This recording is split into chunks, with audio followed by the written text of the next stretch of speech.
આજે સોળ રાધનપુર વિધાનસભામાં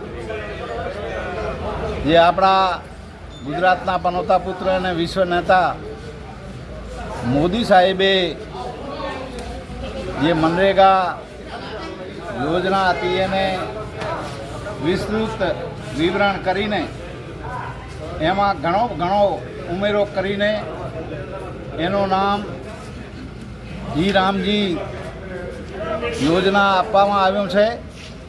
એની આજે મારા વિસ્તારમાં સાંતલપુરમાં, રાધનપુરમાં અને અહીંયા સમીમાં ત્રણેય તાલુકામાં એ વિસ્તૃત કાર્યશાળાનું આયોજન કરેલું। એમાંથી મોટી સંખ્યામાં અમારા ભારતીય જનતા પાર્ટીના કાર્યકર્તા હાજર રહ્યા અને લોકોને વિસ્તૃત એની એ સમજણ આપી કે આ મનરેગા યોજના હતી એ 100 દિવસની રોજગારી હતી।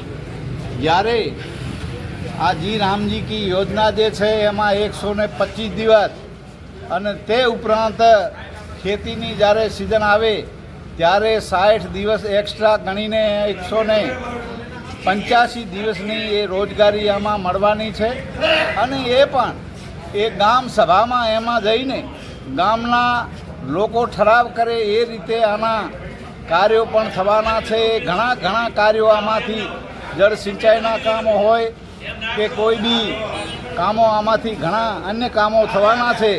એવી યોજનાની માહિતી અમે એ મોદી સાહેબના પ્રયાસોથી આ અમલમાં આવી છે અને જન સુધી આ યોજનાનો વધારે ને વધારે લાભ મળે, મોદી સાહેબનો જે મંત્ર છે એ સાકાર થાય, સૌનો સાથ, સૌનો વિકાસ અને સૌનો વિશ્વાસ, એ સાથે આ યોજનાનું આજે અમે ખૂબ જ સારી રીતે વિતરણ અહીંયા વ્યવસ્થા કરી છે। લોકો સુધી પહોંચે અને લોકો લાભ લેતા થાય, વધુને વધુ લાભ લેતા થાય એવી અમે આજે ખૂબ માહિતી આપી છે। અસ્તુ ભારત માતા કી જય।